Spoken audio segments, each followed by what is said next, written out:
is 13 WMAZ Eyewitness News at 11.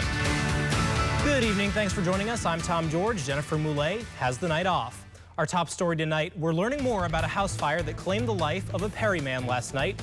Kristen Swilley was on the scene today. She spoke with those who knew Kenneth Lumpkin and neighbors who tried to save him, but were too late.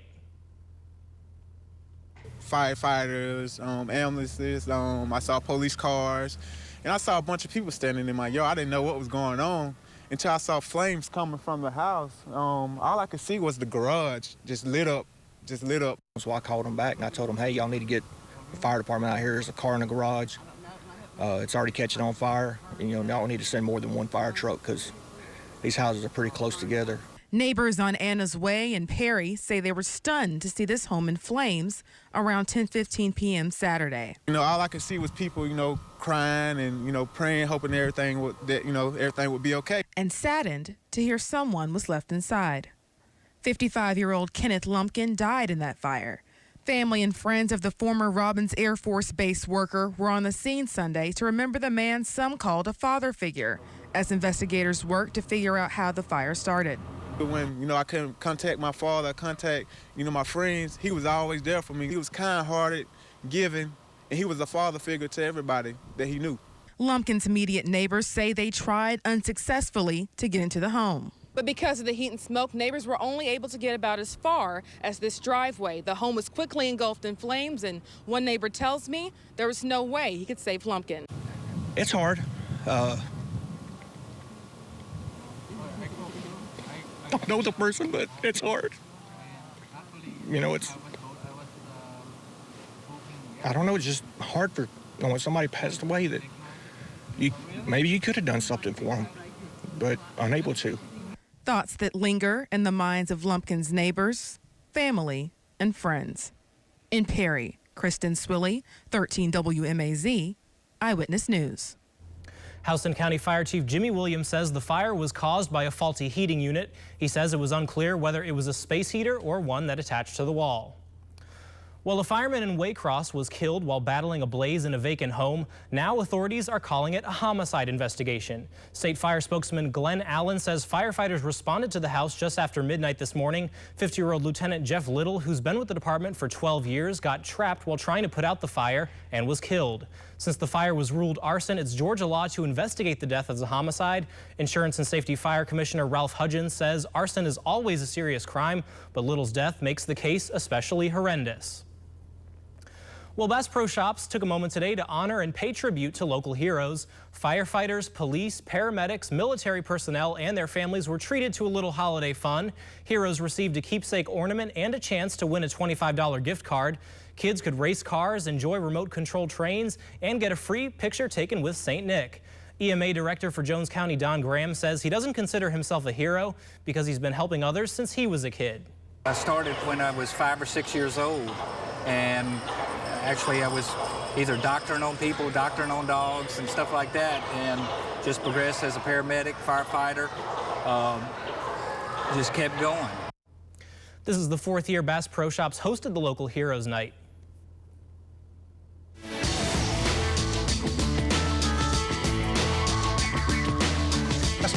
Haven't had any of the rain that came through, which we got a pretty good bit. Matter of fact, today was absolutely beautiful out there, and the rest of this week until we get into Friday is going to be pretty nice too. There's your 3-day outlook that shows temperatures are going to be nice, going to be up in the around 60 degrees to the mid 60s. Your overnight lows, I don't see anywhere where we're going to hit freezing after tonight. Now tonight we are going to get down to around 30 for central Georgia. Some places could be in the 20s, but after tonight and as we go into tomorrow and the next few days, there's going to be a lot of sun out there, and it's just going to be absolutely beautiful. And like I said, until we go into the weekend, and then we're going to have a chance of some showers and possibly thunderstorms, which I'll tell you more about in just a bit. Tom? All right, thanks, Mike. We'll check in with you a little later. Okay.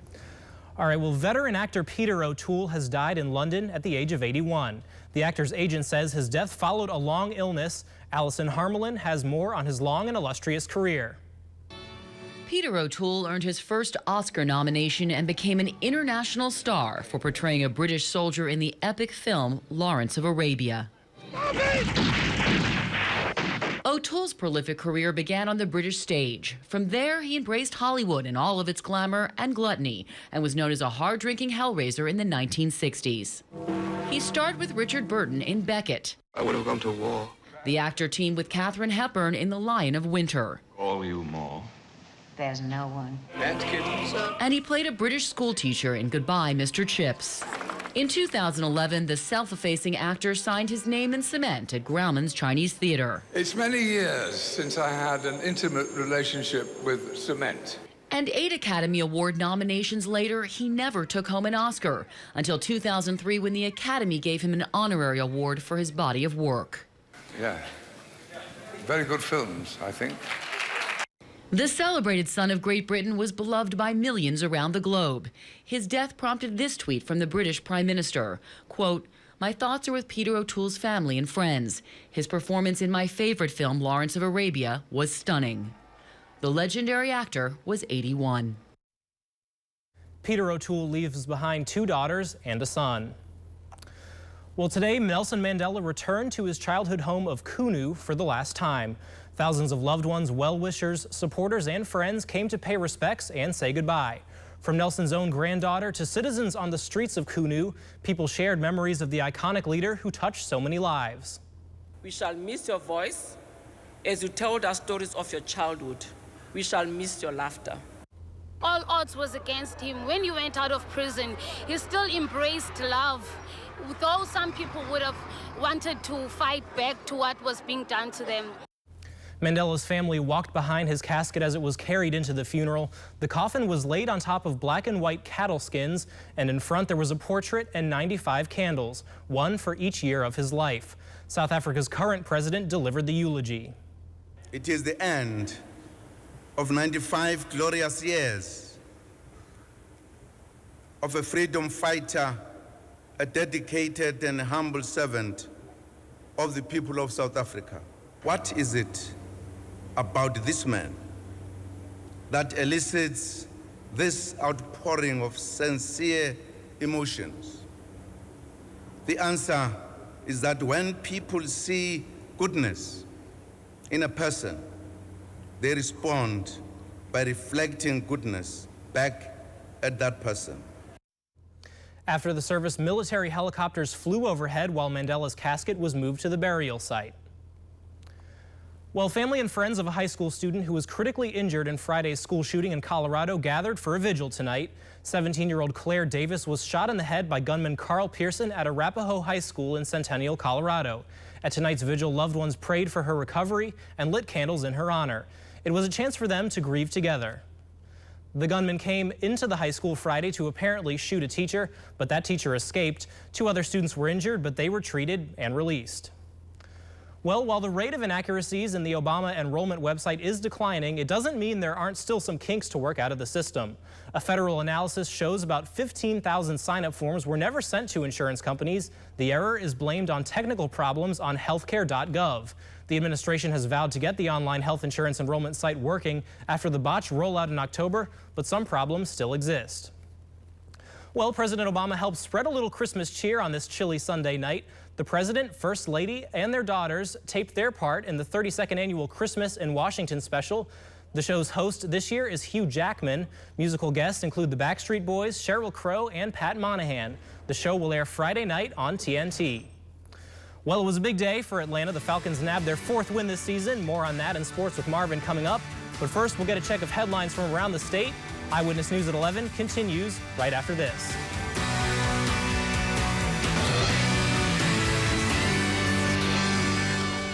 Welcome back. Thanks for staying with us. A Georgia man was hit and killed by a train while wearing headphones. It happened in Douglasville, about 20 miles west of Atlanta. The coroner there says 28-year-old Asan Rivas was walking along the tracks, and when he crossed, the train hit him.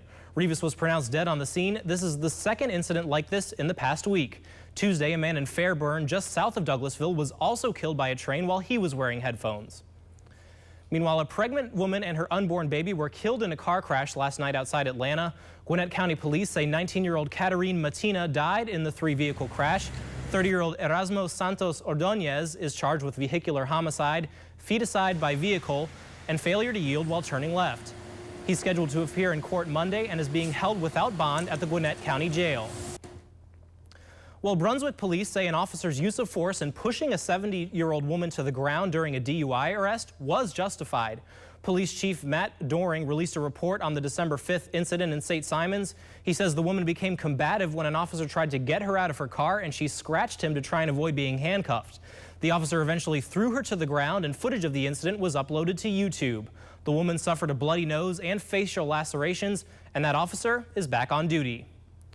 Well, bond is set at $25,000 for a state social worker who police said was carrying illegal drugs while driving a client to a group home. 38-year-old Erica Thompson was in a Clayton County courtroom today after she was arrested last night. She was stopped for a tag violation and the officer smelled marijuana in her car. Jonesboro's police chief says the officer searched the vehicle and found small amounts of cocaine and OxyContin. Thompson's charged with DUI, drug possession, and driving with an expired tag. A preliminary hearing for this case is set for January 14th. Well, this week, Macon residents have several opportunities to get help with heating costs tomorrow, Tuesday, Thursday, and Friday.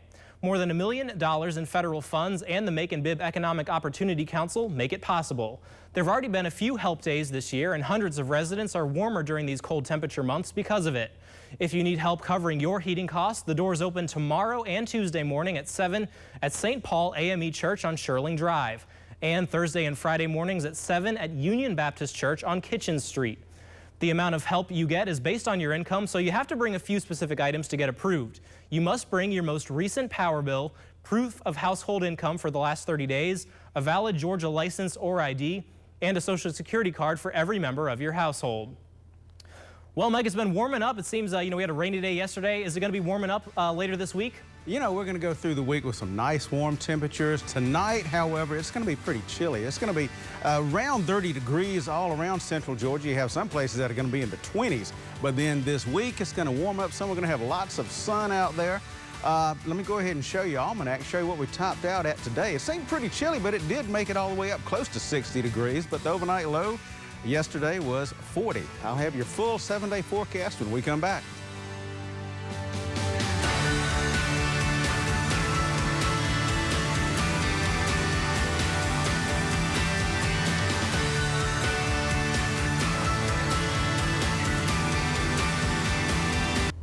Welcome back. Well, it's beginning to look a lot like Christmas, at least in New York City anyway. The flakes were flying Saturday as a fast-moving winter storm moved through the area, but that didn't stop dozens of people from walking around Times Square. Central Park reportedly picked up about 5 inches of snow, while JFK Airport received a little more than 3 inches. I guess the closest thing we have here in Central Georgia to that is we have that Alpha Sky Cam. I see the Christmas tree on top of the BB&T building, looks but good. Snow-wise, I mean, nothing in sight. No, not at all. No, I'm sorry. You know, and what's the shame though? I mean, we actually have some cooler temperatures, so it is going to feel nice, especially as we go through the night tonight. We don't have a single freezing temperature up there. All right, thanks so much, Mike. Okay. All right, well, a big game in the Georgia Dome for the Falcons today as the game went down to the wire. Plus, today's birthday boy, Marvin James, previews the Mercer men's basketball team as they return to Hawkins Arena, fresh off the final exams break. All that and more coming up next in sports. Stay with us. Welcome back. Well, Christmas came a little early today at the Thompson Road Church of Christ as they helped out families for the holidays. Some of the families lined up as early as 4 this morning to make sure they reserved a spot for tonight's giveaway. Church members and Santa helped hand out wrapped Christmas presents for those in need, as well as an entire Christmas meal. So. Janice Malcolm says even though she's had hard times this year, this event will make Christmas special for her family. It's very special. I mean, it give you the, even though they're helping you out, they're giving you the Christmas spirit, which is very moving. Altogether, there were 130 people and more than 300 gifts given out, all donated by church members. Wow. It's amazing to see that kind of people come together for the holidays. It's a great time of year. All right, and hey, the weather's going to be great for this time of year also. Let me go ahead and show you 7-day there. Temperature is going to be nice. You're just lots of sun out there. Starting tomorrow, going all the way into next weekend. We do have a chance of some showers and possibly thunderstorms coming in next Saturday and Sunday. But until then, enjoy the sun, and temperatures, like I said, going to be up in the low 60s to the mid 60s. And as we go towards the end of the week, we're going to actually be in the low 70s again. And the thing to note is you'll notice there's not a single freezing degree on there. Everything up there is for your overnight lows are going to be above 32. Now tonight, however, it is going to be pretty chilly, dropping down to around 30 for your low. You're going to be in the 20s in some places. But after today, lots of sun. All right, well, that's the show for tonight. We'll see you back here at 5 for Eyewitness News Morning. And the news is always on at 13WMAZ.com. All right, Law Call is next. Have a great night.